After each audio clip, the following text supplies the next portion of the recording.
Hey everybody, Hey, how's it going? Thanks for joining me this afternoon. I've got a great stream with a great guest that I think you're really going to enjoy.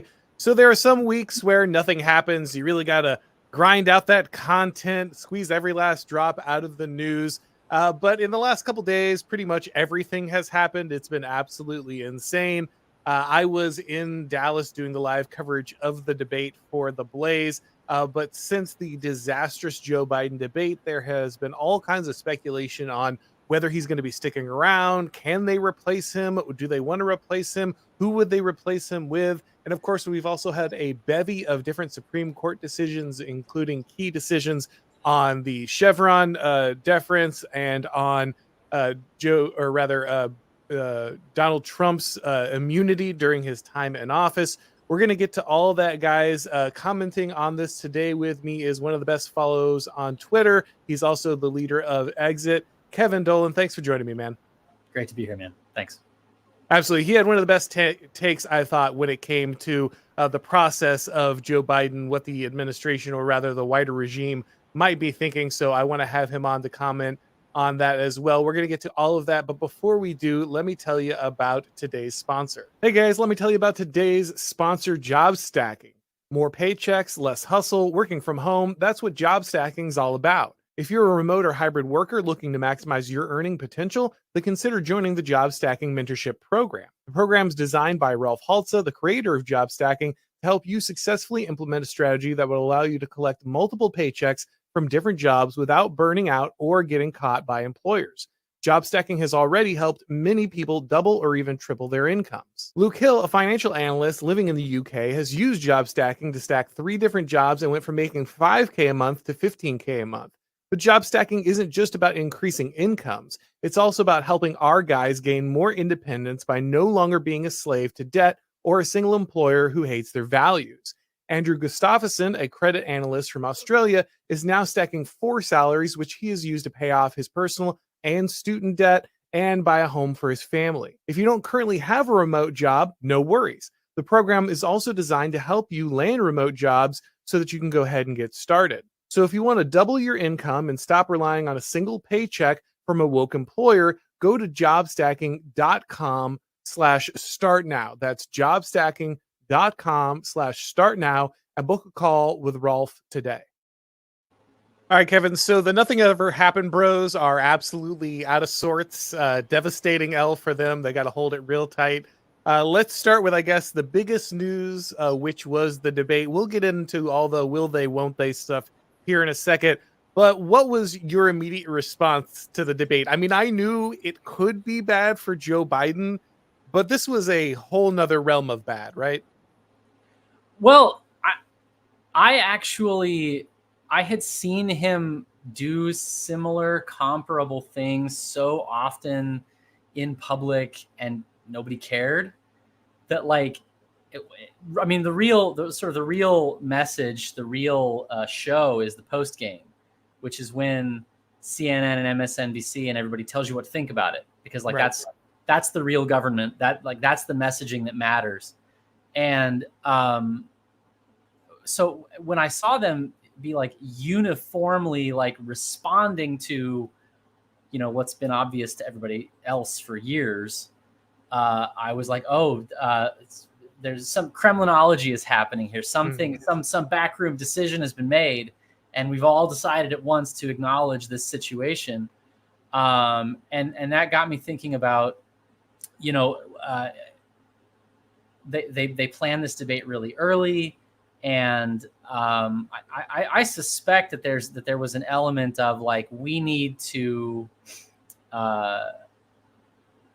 bring this to the forefront quickly so that we can try to do a hot swap. And I don't think they're going to succeed at that. And I think this is you're seeing sort of signs of the wheels falling off, some desperation, and I think some bad decision making. But yeah, there's no possible way they were surprised. Right? This was like a below average performance, but it wasn't that different from any other time that he's just sort of wandered off verbally in the middle of an address. So that was my initial take, which led to the write up on what's actually going on here, because like there's sort of an intermediate step in someone's political awakening where they go, oh, voting is fake, and therefore the government is this monolith that has sort of long-term plans and a centralized structure, and everybody's following orders. And what you saw at the debate was much closer to well, I mean, it was the reality, but it gives you a sense of the reality, which is that they are continually testing things and putting things out there and probing, not just for like the public, but also to like coordinate one another. And they're all constantly looking around at each other like, are we going to say anything? Are we going to mention this? And this was like that preference cascade where everything snapped into place. And they're like, okay, we're all going to talk about this now. Yeah, this is a very important thing for people to understand, because like you said, we get into this moment where people start talking and they're like, oh, elites rule and democracy is fake. And so therefore, it's all this maniacal 5D chess game played by this grandmaster who's omnipotent, always perfect. It's this monolithic action that you cannot possibly understand or anticipate. And they're acting, they treat it as if there's this king who's a super genius who's running the whole thing. But the revelation should be exactly the opposite. Yes, there is a ruling class. Yes, the whole thing in front of us is fake to legitimize their rule. But the fact that the ruling class is organized in a very specific way, which is this distributed oligarchical structure based entirely on information and prestige, means that actually it can't specifically rule in the way that these people are thinking, that it does not have this central node that then just sends out the orders to everyone. Actually, everyone is vying. It's more of a pack of demons snarling and fighting each other and screaming at each other on this constant basis. Yeah, they're in charge. They have the levers, but none of them are actually like the central one acting and then disseminating the take that everyone should go ahead and put into place. Right, and one of the things that's fascinating about this is you can see how people get the idea that it's coordinated, because it was lockstep. Like it was like CNN had like 12 different commentators, and every single one of them was like, he's got to step down, he's got to step down, he's got to step down. And they had different, like the debate was very clearly bounded. Like they were discussing like yes, he should step down, but, and then they were like, no, he should really step down. But like everybody was on board with this really radical proposition that like the city. And now there's a couple things they didn't say, which is fascinating. They didn't say he's not competent to be in office. They treated it like he had flubbed or gaffed. Like they treated it like he had like prepared badly and screwed up the debate in some moral sense, rather than being like literally a dying man who doesn't know where he is or what he's doing. That's the first thing they didn't say, was that he's not competent. The second thing they didn't say was who should replace him. Not even speculating, not even like, these following people are maybe sort of in line. It was radio silence on that, which is like, I mean, that's where everybody's mind goes as soon as you broach that topic, if he should step down. And so like there's evidence of, they've all received some talking points, right? Like they're not, it's not total anarchy, right? But like they were supposed to say he's stepping down. They weren't supposed to preempt any 25th Amendment conversation, because that sort of puts Kamala Harris in the chair. And they weren't supposed to suggest Gavin Newsom or suggest Michelle Obama or anything. Like it was very, very tightly controlled in that sense. But the other element of this that is very clearly out of their control is like there is a, not quite like brain dead, but like completely absent figurehead ruling, the biggest and most powerful country in the world. And the sitting regime, which is supposed to be holding all the cards, wants to dislodge him and can't, which that is like fascinating to me. Hmm. Because he's this feeble old man. You like if you have this conspiratorial vision of how the state works, you would think that he would be like the easiest guy in the world to remove because he's got all these scandals and he could just die and like nobody would ask a ton of questions. But because of the distributed nature of this state, they are unable to get rid of him, because to get rid of him and specifically who they would replace him with undermines all of these institutional and reputational structures that their power depends on. And so I was sort of using the debate as a way to say some things about like, stop blackpilling, stop talking about these people like they're unbeatable, like there's no getting around their their sinister plan. Like it's sort of one of the things I've sort of started saying is the disease is in control. These people are not in control, but sort of the palsy or the sclerosis that has infested the system, that is very much in control. But these people are not, and like they're not even in a sense the enemy, because their power is waning. Like they're just having trouble keeping the wheels on in a really basic sense. And so the thing to do is not to like butt up against them and fight them. The thing is to prepare for what comes after. Yeah, one of Yarvin's best essays is the one where he talks about kind of the narrative is in charge. Like it looks like someone's at the helm, but they only get to stand at the wheel. They don't actually get to drive the boat. And it's a nice gig if you can get it, but no individual person, while they may be able to affect things one direction or another, actually gets to form the entire kind of ruling narrative. And because everybody's subject to the narrative, there's all these weird moments where people are jockeying for power inside, that kind of network. Like you can see the moves, you can see the factions kind of strike at each other, shifting under the skin of the entire organism. But none of them are actually, driving the entire thing. I do want to ask you though, the way that this was set up, you said it was, set up early because they're trying to dislodge him. But at the same time, they put him in this scenario where basically CNN creates the perfect debate if Biden was going to be able to do it, right? Like if there was any debate in which Biden could have made it through, this would have been the one. And you're right. I think that ultimately there's nothing new on display on stage. It's just a concentrated version of all the things we've seen. It's a lot of, there's no revelations. Anyone who's been paying attention over the last couple years recognizes all of these faces, all of these gaffes, all of he can't shuffle off stage. Well, we've seen that a million times. He can't remember things about his son. We already knew that, right? But it's just the concentration of them all. Like you said, seemed to flip this preference cascade. A lot of people speculated that this was a hit on Biden? Okay, we're going to put him in this scenario, so it's very clear that he has to be removed. Or do you think this was more of a trial balloon of like, okay, here's a faction, the Biden faction wants to be in charge. We'll put them in this best case scenario. If they can't prove themselves here, then we kind of knock them off the pedestal. Like, do you have any speculation on kind of what you think might have been involved there?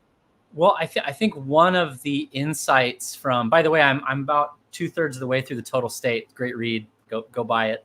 But one of the insights that you sort of glean from your various sources in that book is that the decision making of the regime, quote unquote, is so distributed that like there are multiple things happening simultaneously, and you're and looking at the way they behave doesn't make sense according to any one person's sort of motive or objective. Like I do think that it was set up early by certain constituencies so that there was this optionality. I also think that there were constituencies within CNN and within the Biden White House that demanded that the terms of the debate be set up such that he could perform well if he was going to perform well. I'm sure they gave him the best cocktail they possibly could have. Like there's multiple actors and there's game theoretic things happening here. And so like, yes, I think it's both. I think probably there are I don't necessarily even think that it's like Biden loyalists and like Obama people and Hillary people necessarily.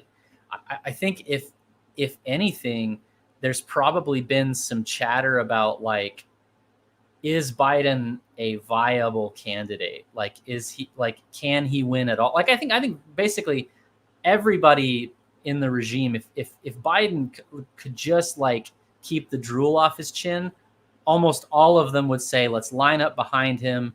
Let's just keep the administrative state running behind this figurehead. He does he isn't Trump, and that's a huge perk. And like, we've all decided this is the guy. And so let's not switch horses midstream. And I think the internal debate wasn't like, oh, we want to run a coup against Biden so that this other person can take control. It was more like, this is no longer workable. And the longer we wait, the worse it gets and the harder it is to do anything about it. So let's go ahead and push him out. And I'm sure they've been the word on the street, right, is that they've been trying to dislodge him politely, covertly through back channels for a while, maybe for like his entire administration. Yeah, we've actually been seeing these stories for years popping up in the press. Yeah, and they haven't been able to. And so I think this was, to an extent, both like prepared in the sense that like, yeah, they scheduled it ahead of time, but also opportunistic in the sense that I am sure during the debate, a lot of people were making phone calls being like, now's the time, everybody get your talking points ready. We're all going to say the same thing. It's time for him to go. But at the same time, like Vogue magazine had the profile on Jill Biden, what a hero she is for working. For definitely not running the country. Yeah. Yeah. Like, so there's clearly even now, sort of some factionalism reasserting itself. But it's hard to see how that goes anywhere. I'm interested, of course we have the phrase Byzantine, and you mentioned criminology. I wonder if we're eventually going to get some kind of American, equivalent of this, like in a couple hundred years from now, whenever a government is completely geriatric and you can't figure out where power is located, you go ahead and call it an Americanism or something. Oh man, I hope not. Yeah, it'd be terrible legacy for our beloved country. But anyway, I think you're right. I said this at the end of my coverage with the Blaze, but I think it bears repeating. We assume, again, like you said, that a lot of this is well planned out in advance, that there's a high level of coordination, that really there's a top-down structure to this. But most of this is just processes coming to their eventual conclusion. And one of the processes that has been working itself out is that the managerial oligarchy wants a president that it can just operate like a puppet. Not in the sense that we normally think of a president as kind of the collection of their advisors, but literally just like the most inoffensive stand-in possible, with no will of their own, that can be completely driven by forces from behind the scenes but absorb all of the heat. Like, that's the ideal leader for the total state, even if they don't recognize it, even if they wouldn't actively pursue it. The kind of the selective pressures take you towards a Joe Biden. And so I think what we saw was the failure of an unintentional experiment in complete remote governance. What if we just put up this guy who's literally senile, could not answer a question? You can't even prosecute him for crimes because he would not be able to stand trial due to his cognitive impairment, according to prosecutors. Like, this is how out to lunch this guy is. Could we actually run the government through him for an extended amount of time? And I think what we kind of saw was the final collapse. Like, even the people who ultimately are running a government that kind of prefers that are nervous about the actual that being done in practice. So Weekend at Bernie's thing is a higher wires act that they just were not able to tolerate anymore. And eventually, like you said, we just saw that preference cascade kick over the factions that were holding Biden up at that moment. Yeah, and it exposes, again, one of the things you talk about in your book, I've got it on the brain, is that the Soviet system and the National Socialist system in Germany and liberalism were competing versions of managerialism And basically the sort of killer app of liberalism was this system of propaganda control and manufacturing consent that allowed people to still feel like they were in charge. And what you are seeing here is because Brezhnev and Andropov really could be Biden-esque. They really could be completely incapacitated, and it really didn't make a lot of difference. And we're also seeing it come out that like FDR and Woodrow Wilson were similarly incapacitated in a time when they could be more easily insulated from the public. And I think what we are seeing is sort of the wind down of like that killer app of the propaganda system and these load-bearing lies that allowed the Western liberal managerial system to sustain itself. They're running aground because there's those competing pressures. It's you want somebody who is as empty and anodyne as possible, but eventually you get to a point where that person can't maintain the sort of propaganda image that's required to maintain the illusion.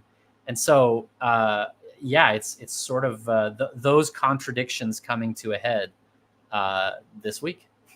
All right. Well, I do want to get to the actual speculation on can they replace him? Who would they replace him in with? But before we do, guys, let me tell you about the movie Sound of Hope. Hey, guys, I want to talk to you about a wonderful new movie from Angel Studios, Sound of Hope, the story of Possum Trot.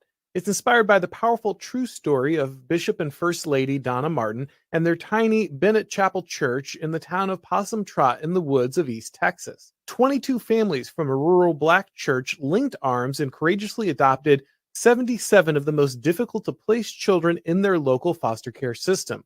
By doing the impossible, the first 76 kids were adopted between 1998 and 2000, and another was adopted in 2011. This East Texas community proved that with real determined love, the battle for America's most vulnerable can be won, as this act ignited a national movement for vulnerable children that continues to this day. The first step to ending the crisis is to raise awareness. I encourage you to order your tickets to see Sound of Hope, the story of Possum Trot, today at angel.com/Auron. That's angel.com/Auron. The fight for kids begins on July 4th when Sound of Hope opens in theaters. All right, so you've already said that the regime is having a lot of difficulty dislodging Biden. Now, I think the most convenient thing about really the post debate discussion, like you said, nobody on MSNBC or CNN was actually talking about who would take over, which is the very first thing everybody else, we did on the Blaze, that Fox was doing. Anybody else doing this coverage immediately was like, well, speculate who else would go in there, who else would get in there. Nobody on the left is doing this. None of the liberals are doing this for a very particular reason.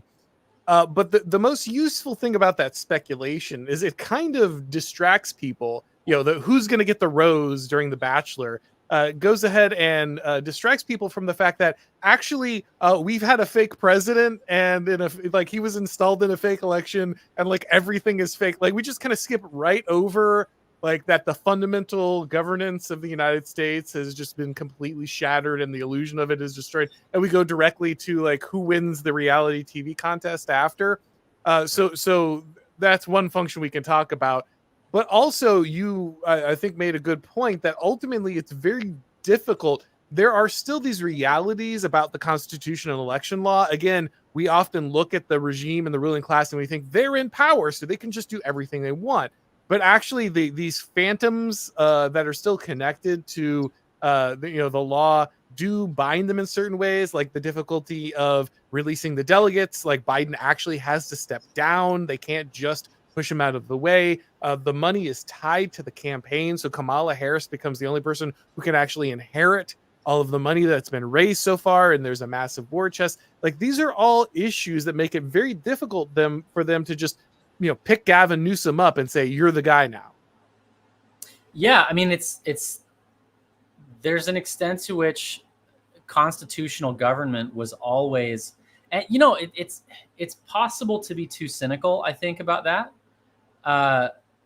There have been times in which people's rights have been respected sort of against the will of the powerful, But I think it's important to recognize that those were like the power of constitutional governance was always sort of a religious precept. It was sort of like something everybody believed in, and if you violated it nakedly in the way that it's being violated in the last, just increasingly over time, but certainly in the last 8 years or so,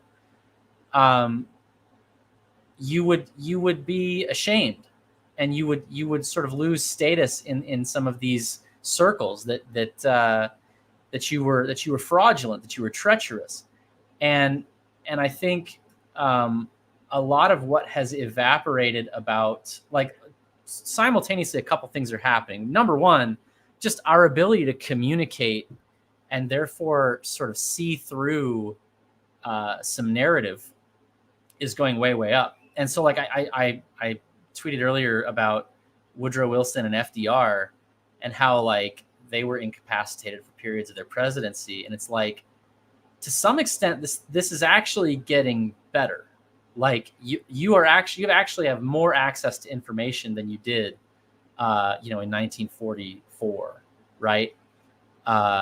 Is it better information? That's sort of a different question. You have to search, through a sort of rising tide of slop. But it is possible to know more about what's going on for the average person than it used to be. And then simultaneously, as those narrative tools that everybody depended on are becoming less effective and failing in real time, the regime is losing, because, frankly, like, a lot of these people, if you were to sort of talk to them in the 90s, would have been essentially sincere liberals. They would have been sincere believers that America is a free country and that we do have these basic rights that are guaranteed by the Constitution, and they'd have sort of a fuzzy notion of what that meant, but they would really believe in it, even the bad guys, a lot of them. And I think what is happening is, as that system is increasingly incapable of sort of maintaining their power, they're saying, well, I'm not going to give up power, so I guess I don't believe in that. And so there's this collapse on both sides of the argument in faith in that system. And so it's like, it's massively important that Elon Musk is in charge of Twitter right now, because Elon Musk is basically a free speech classical liberal ideologue, and he's powerful enough to just instantiate that as, like, the rules of the road in this really important narrative space. So like, what is happening now is it is increasingly becoming a question of what do you want to do and who wants to stop you? Like, that's what freedom means right now. There's no, the law means less and less, although it's been fascinating to see the Supreme Court decisions. Yeah. And like, our guys, I think, are, like, treating that as if it were real, like that the Supreme Court has power. And I think they're right. Like it's fascinating the extent to which it's not an all or nothing proposition. It's not binary. It's not the set. Like, the fact that power is distributed doesn't mean that nobody has power and nobody's will means anything. Like, Clarence Thomas is a massively important person, and just his personal opinion about things matters tremendously to the functioning of the state, because he occupies this important narrative position that they can't afford to undermine. I think the best example you saw of this was Sotomayor talk in her dissent against the prosecution. She said, I dissent in fear for our democracy, right? But the fact is, like, that in a very, like, you could say, oh yeah, the rules protect everybody, but, like, in this sense, it's very clear, like, the president needs to be immune from prosecution so that when Trump gets into office, he can't just nail, Biden and everybody he associates with to the wall. And, like, so like, these people and their determination to, like, say, hey, no, we're going to follow the rules, like, it actually ramifies to some real world situations. Now, obviously Trump, if he decides to disregard that, here's what it is. If Trump decides to disregard that, he's going to have to do it with guns, right? And that's what everybody's trying to avoid. And that's the source of the narrative infrastructure and the sort of moralizing, like, we're all classical liberals here. The source of that power is these are people who don't actually want violence because it wouldn't be good for them financially, and they're not necessarily very good at it, and we don't want it. Like, nobody wants violence, and that's sort of why all of these sort of threadbare liberal narratives still have the power that they have. There's this mistake that a lot of people make, just like we talked about once they realize that so much of this governance is fake, they just attribute everything to this, monolithic power. One of the mistakes that people make is when they discover a political theology, when they recognize that the shared narrative is what creates these things, and that, in many ways, like the mythos of the country is the only thing that holds these beliefs together. What they immediately assume is that means you could just throw them in the trash and do whatever you want. But actually, what you should conclude is the exact opposite, that these things are actually much more important than anything else. Like, just the fact that they are a shared collective kind of myth of what the government means doesn't mean they're useless. It actually means that they're hyper useful. They are actually the most powerful things that exist in your society. And so just recognizing them for what they are doesn't mean that you should suddenly just become like this postmodern, everything is thrown in the trash. No, you should come exactly the opposite direction and recognize that these most sacred truths are actually the binding of your community, of your society, and that you can still call on their power. You can still kind of summon them from the dead at moments. They still create these as long as people are still living under these illusions, they still carry incredible weight. But you mentioned a couple of those Supreme Court rulings, and we definitely need to dive in those with the time that we have left. So before we get to the Supreme Court rulings, guys, let me tell you a little bit about ISI. Universities today aren't just neglecting real education, they're actively undermining it, and we can't let them get away with it. America was made for an educated and engaged citizenry. The Intercollegiate Studies Institute is here to help. ISI offers programs and opportunities for conservative students across the country. ISI understands that conservatives and right-of-center students feel isolated on college campuses and that you're often fighting for your own reputation, dignity, and future. Through ISI, you can learn about what Russell Kirk called the permanent things, the philosophical and political teachings that shaped and made Western civilization great.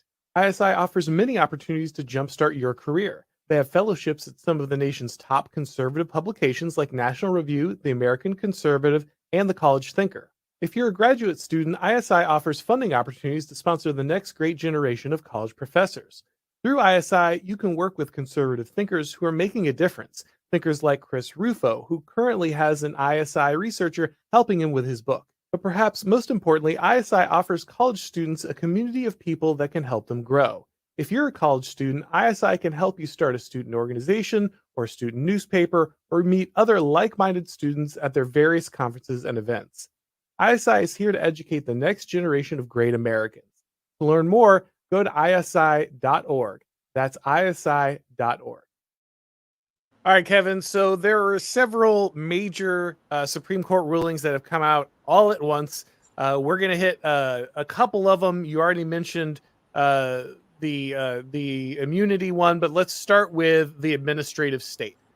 So there's the Chevron deference case decided in 1984, and basically, ironically, what it does is it gives the executive agencies a large degree of latitude, almost complete control, once the Congress has given them power over something. So normally how the Constitution is supposed to work is that the Congress makes laws, and all of these things are ruled, or rather are enforced by the executive agencies, but it's the Congress itself that actually decides what the law is going to be, how it's going to get applied. What has happened with the Chevron deference is basically once the EPA or one of these committees is created, they can make very large amounts of rulings, and there's really nothing you can do. You can't really take it to the judges. The Congress doesn't have a lot of input. Once it's been placed in the hands of the experts, that's kind of over. And of course, this gives the administrative state an incredible amount of power because they are the experts. They stay in charge after the presidents leave, the politicians come, The politicians go, but the experts stay, the bureaucrats stay. They are the ones making the ruling. They're creating a large amount of rulings and laws and regulations outside of the judicial system. The case that shattered this was that I believe it was like a fishing charter, or so there was some kind of fishing business, and the governmental regulatory agency that was overseeing them was charging them like $700 a day for them to pay for their own regulation. So it's not just that they had to adhere to the regulation, they had to pay a constant fee for their own oversight every day. They're funding the very agency that is crippling their business. And this is kind of what struck down the Chevron deference here. It gets overturned. What are the implications of this for the administrative state? Well, so I'm not like a constitutional law expert, but I mean, like it is incredible the extent to which we have accepted the regulatory apparatus of the executive branch as just as long as at least as long as I've been alive, that's been sort of standing law. And the lion's share of things that actually impact your day-to-day life are governed by these regulatory bodies that are completely unaccountable. And it's essentially from what I understand, it's like almost any regulation right now that hasn't been sort of written down as standing law or like positively determined in a court case is now completely up for grabs, which is super cool for crypto guys. It's fascinating for, like the effort to reindustrialize and bring manufacturing back to the States. I think it's maybe, and I've said this in a couple of contexts, but like there are elements of having some rules that I think people are going to miss, or that like there's going to be some slippage while we reorient and figure out, who makes the rules on this stuff. Because what has happened essentially is that power can't be created or destroyed, right? It can only be redistributed. And so power to make these determinations has gone from the executive bureaucracy to the legislature and the judiciary. And, in terms of like Congress people, accepting money to like dump, phthalates in the water or whatever, like that's a real thing. Sort of your environmental lefty liberal is like not entirely wrong about the role of money in sort of forming environmental policy, prior to all this. And of course, the money goes to the regulators too. It's what I'm saying is we're not out of the woods. Like it's not going to be a perfect solution, but it does open up a lot of possibilities, which is exciting. Yeah, and that's really key because a lot of people also acted like this just decimated the administrative state. Like the deep state is dead. This is, of course, the left was like, this is the end of the republic. This is, they would never call it the republic. Our democracy. Yes, this is the end of our democracy. If unelected bureaucrats can't tell us how all of the laws work, then that means democracy is over. That's exactly what democracy means. But ultimately, really, this just opens up more court challenges. The regulatory agencies still wield an enormous amount of power. They still make a lot of decisions. This is not by any means the end of the administrative state or the idea that the Congress will actually make these laws again. Unfortunately, that's not what's happening here. But it does mean that these things are no longer immune to judicial review. They're no longer immune to court challenges. People can regularly bring the federal government and the experts into the court and challenge these things, which means much more, like you said, of the law is up for grabs, loosens this up quite a bit, which is really critical. And then the other one that just happened, and again, this is the end of the republic. It's the end of the world. But the Supreme Court has also ruled that the president has immunity for their constitutional duties even after they leave office, which is critical because, of course, a lot of what the left is trying to do is say, well, Trump basically, tried to do a coup by talking to the vice president about whether or not he should certify certain electors, these kind of things.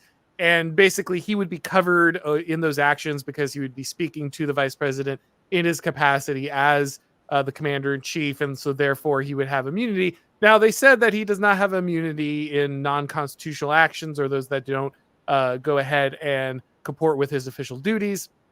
That also means that a lot of this needs to get kicked down to lower courts. Basically, all this decision really did, there was no final ruling on any of the things that happened. All of this got kicked down to lower courts, and they all have to spin this back up. And on each one of these issues that's being brought to them, say, is this an official duty? Does it qualify for immunity? Now that we understand what immunity means in this scenario, does it apply to the specific action? And then they all have to go back up, probably to the Supreme Court again, which means really the only thing this did was kick the can past the presidential election. But that's really all it needed to do in terms of Trump, because it means he's going to be able to run.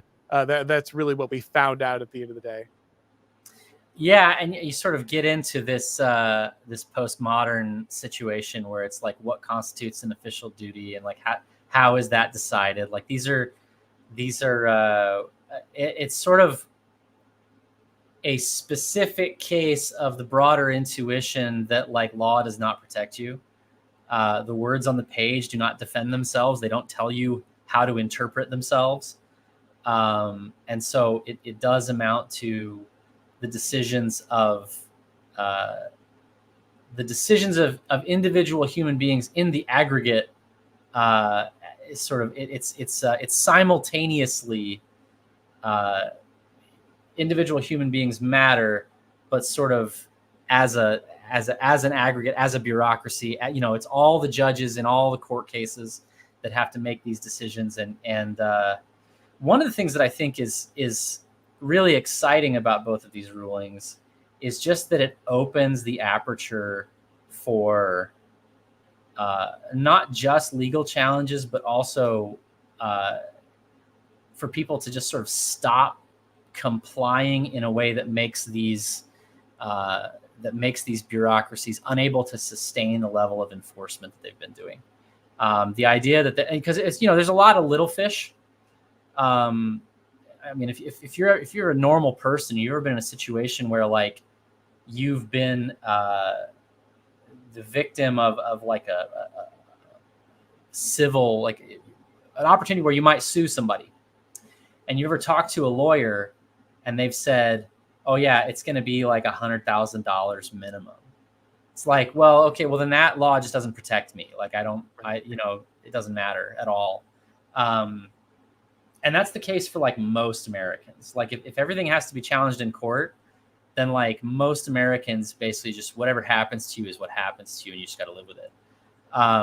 But the idea that there are some big fish, and this is a fishing something that's funny, but if there's some big fish who can say like, no, I'm just not going to do that, and I'm not going to comply, and we could take it all the way up to the top.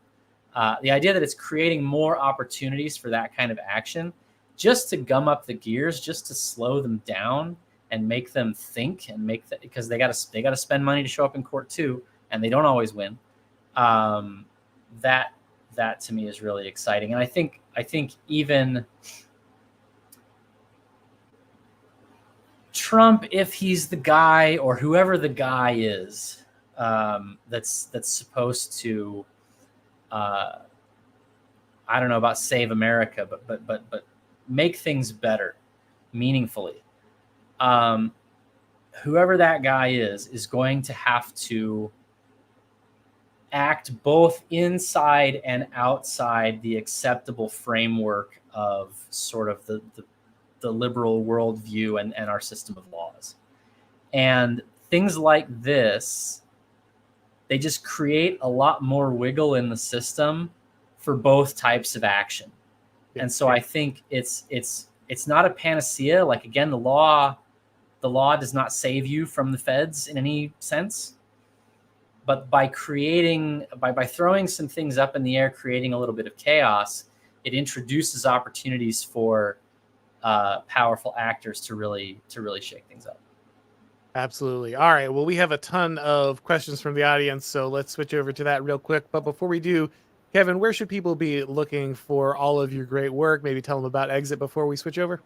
Yeah, so Exit is essentially a fraternity built around a lot of these ideas, around getting out from under these bureaucracies, getting your own income streams, getting your own education systems, basically your own social networks, being able to connect with like-minded people outside of some of these oppressive systems, and to become robust to the kinds of coercion. Because like one of the things that we talked about, they're not all powerful.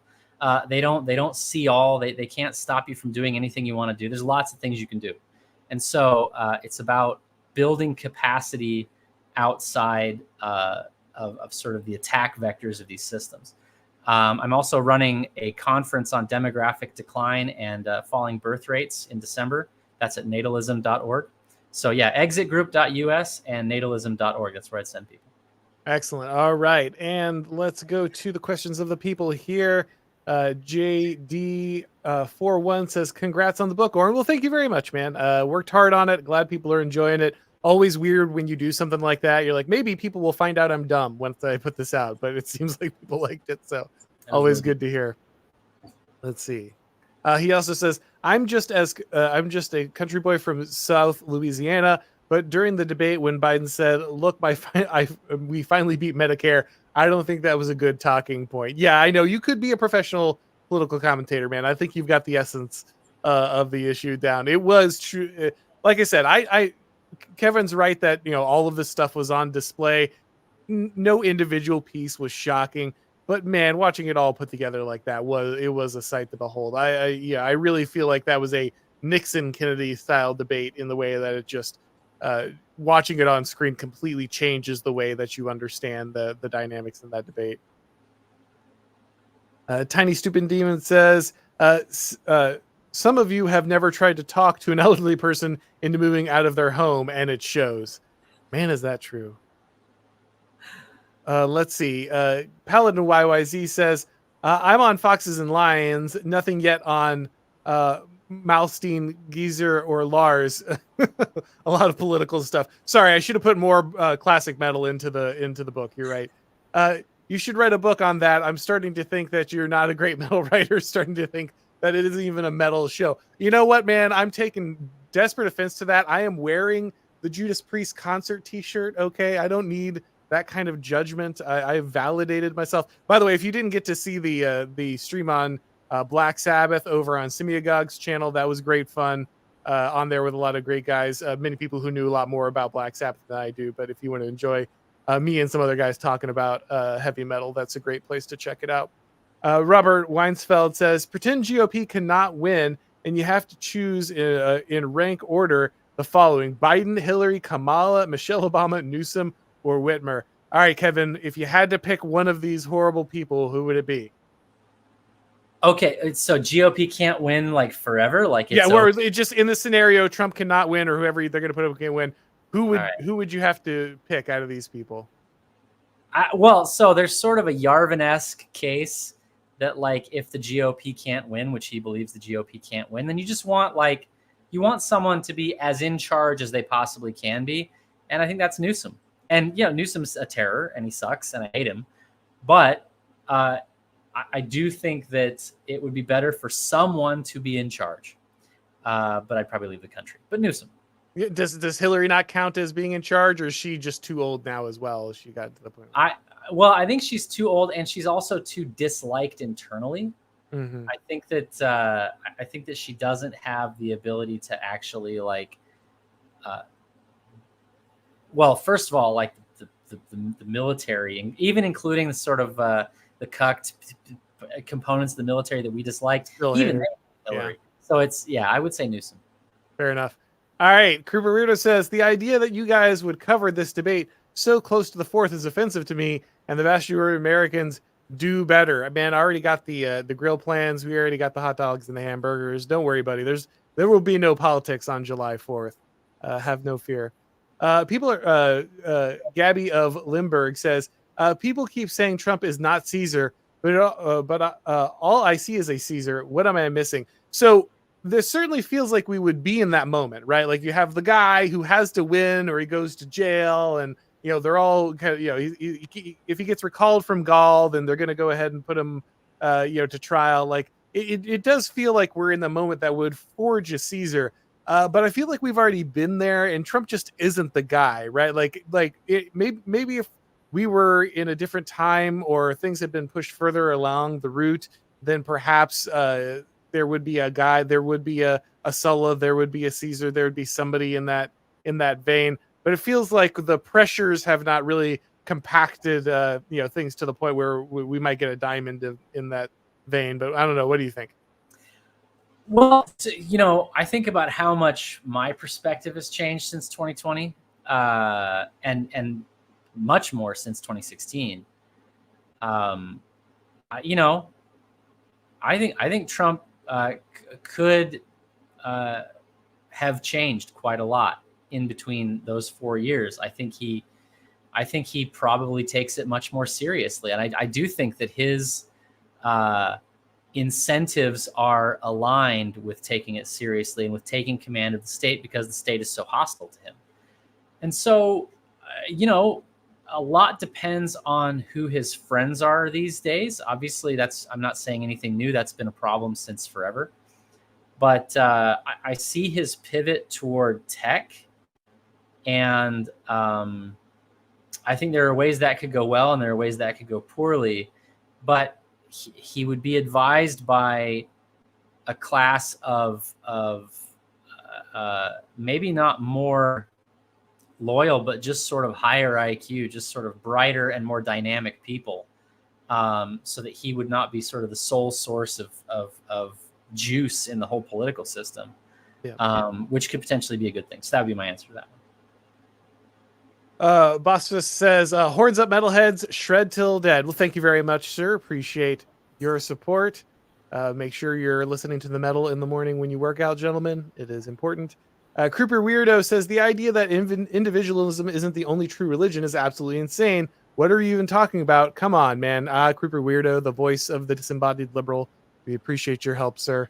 Let's see. Latrina Bidit, IRS Enforcer, says, to quote Lomez on Twitter, everyone realizes now we don't have a president, but nobody has any clue who's making decisions. Nobody even bothers to ask. Yeah, I think that's dead on. I think that's pretty much exactly where we're at.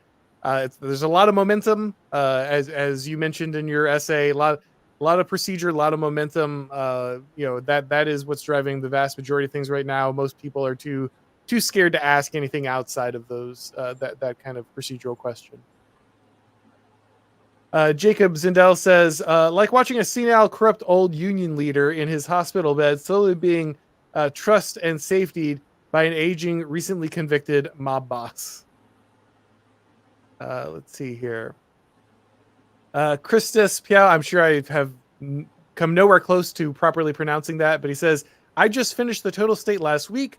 It's a great read, very helpful and encouraging as I plan for the future. It was a great follow-up to AA's The Populist Delusion, which I read immediately prior. Well, thank you very much. And yeah, the nice thing about those books back-to-back is AA is giving you a primer on elite theory, why democracy doesn't exactly work, and all these things. And then hopefully The Total State then is taking you into more the managerial structure, understanding why that has arisen and how that impacts the government. So yeah, hopefully that's a good 1-2 punch for you. Super Weirdo, again, the idea that our democracy being threatened isn't scary is insanely nonsensical. You guys make me so. The idea. All right. Thank you. And then Life of Brian, isn't it crazy that all these Democrat big shots have direct lines to the cartel media in real time? Well, and that's really the interesting thing, man, is how much the media feeds back into the party structure and the party structure feeds back into the media. Which one is driving which at any given time is always the question. And that's why it's so important, again, to view these different factions as not being a monolith. They're all working with and against each other simultaneously. Everyone is checking each other's narratives. They're being influenced by the incentive structure and the way that things are being shaped each time. And so it's really important to remember that it's not just one thing, it's all feeding back into itself, which is why the whole system seems so muddled. And then finally, Creeper Weirdo here says, The idea that you don't get the joke I'm making is embarrassing, Auron. Don't you watch The Wade Show? Yes, Wade is fantastic. Everybody should be watching The Wade Show. Big fan of his clips as well. All right, guys, we're going to go ahead and wrap this up. Thank you so much for coming by. Kevin, make sure that everybody is checking out all of his work. He's got a fantastic Substack and Twitter that you should be following, in addition to checking out Exit and the conference. And of course, if it's your first time on this channel, make sure you go ahead and subscribe. Turn on those notifications, click the bell so you can watch the streams when they go live. Make sure that you go ahead and follow the Auron MacIntyre Show on your favorite podcast platform.